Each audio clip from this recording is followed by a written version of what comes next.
Bueno, yo llevo algunos años trabajando en trastornos de lenguaje, básicamente trastornos de lenguaje oral, y este nuevo proyecto que nos ha financiado el Ministerio de Economía y Competitividad ha sido un reto para mí,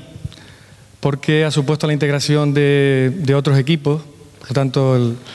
este es un abordaje interdisciplinar en el que participamos personas vinculadas al campo de los trastornos de lenguaje, personas del ámbito de la neuropsicología y personas del ámbito de la medicina. El proyecto se llama Funciones Ejecutivas y Lenguaje en Alumnado con Trastorno Específico de Lenguaje, un modelo de evaluación e intervención con base psicolingüística y neuropsicológica. Como pueden ver, el objetivo principal del proyecto, por lo tanto, es estudiar más allá de la caracterización lingüística, que es lo que hemos hecho históricamente, de niños con trastornos primarios del lenguaje, es decir, niños que manifiestan un funcionamiento cognitivo aparentemente normal y que tienen un deterioro en su desarrollo lingüístico fundamentalmente o exclusivamente. Queríamos ir más allá, por lo tanto, y estudiar si estos niños que aparentemente presentaban solo trastornos en el lenguaje tenían algún deterioro en eso que se llama funcionamiento ejecutivo, ¿verdad? A partir de esta idea inicial, se intentaban identificar niños entre 5 y 12 años de edad en toda la isla de Tenerife, accediendo a los mismos a través de la Consejería de Educación y más concretamente de los equipos de orientación psicopedagógica. A este grupo de niños se les identificaría por medio de las pruebas clásicas de evaluación del lenguaje,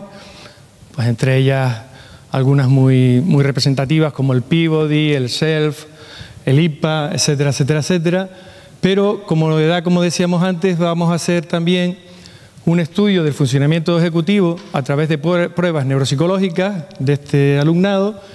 y además, y por eso la participación de un grupo de la Facultad de Medicina, se intentaba estudiar el funcionamiento cerebral, estructural y funcional a través de resonancia magnética funcional, que esto está previsto iniciarlo el curso el año que viene, ¿no? También se ha intentado contar con un grupo de desarrollo típico para desarrollo normal en su adquisición lingüística, pues que nos sirva de comparación con este grupo identificado como trastorno específico del lenguaje o trastorno primario del lenguaje. Y a partir de esa identificación, ¿verdad?, pues diseñar un programa de intervención que va un poco en la línea de lo que ha planteado también anteriormente Juanés Jiménez, en el sentido de que decimos que es un programa de intervención contextualizado y que está organizado también en 3 niveles de práctica diferenciada. Es decir, una vez identificados los niños con trastorno específico del lenguaje, se le va a hacer un abordaje terapéutico en el contexto del aula, pero también en contextos más clínicos, combinando agrupamientos de pequeño grupo y tratamiento individualizado. Son tres situaciones diferenciadas que nos permiten no solamente, ¿verdad?, intervenir sobre aspectos estrictamente lingüísticos, sino también que el niño se maneje dentro de su grupo normal, dentro de sus compañeros habituales y que se pueda trabajar en contextos más inclusivos, más normalizados. Finalmente, se llevará a cabo una evaluación final de todo este conjunto de prácticas y se analizarán los resultados antes-después. Bueno, los objetivos, por lo tanto, bueno, básicamente los he ido comentando, los he ido desgranando. Tenemos algunos resultados preliminares, ¿verdad? Es lo que me ha dado tiempo de presentar aquí hoy. En primer lugar, lo que se ha visto en el estudio de estos niños con trastorno específico del lenguaje es que efectivamente lo de específico hay que ponerlo un poco en entredicho, porque son niños que cuando se les compara con niños normales, con funcionamiento típico en su lenguaje, pues presentan alteraciones, por ejemplo en la memoria de trabajo, por ejemplo en habilidades del funcionamiento ejecutivo como puede ser la inhibición,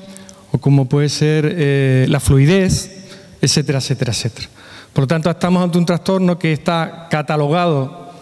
por el DSM-4, por la Organización Mundial de la Salud, está catalogado como trastorno específico del lenguaje o trastorno primario del lenguaje, y se está abordando la intervención desde ese enfoque, y sin embargo vemos que los resultados avalan, ¿verdad? Ven aquí niños con troles, niños con TEL. Estos serían las habilidades de memoria en la parte verbal, aquí en la parte visual, y siempre vemos mejores resultados, ¿verdad?, en los niños normales que en los niños con trastorno específico del lenguaje, tanto en la parte verbal como en la parte visual. Eso nos dice, pues, lo que comentaba al principio, de que el tratamiento de estos niños, ¿verdad?, pues habrá que revisarlo, y habrá que ir en la línea de no solamente atender aspectos lingüísticos, sino probablemente también aspectos que tienen que ver con su funcionamiento neuropsicológico, ¿no? El segundo dato interesante que hemos obtenido ha sido la gran heterogeneidad de este grupo. Por lo tanto, este grupo que funciona con esa etiqueta genérica de trastorno específico del lenguaje, y así se aborda,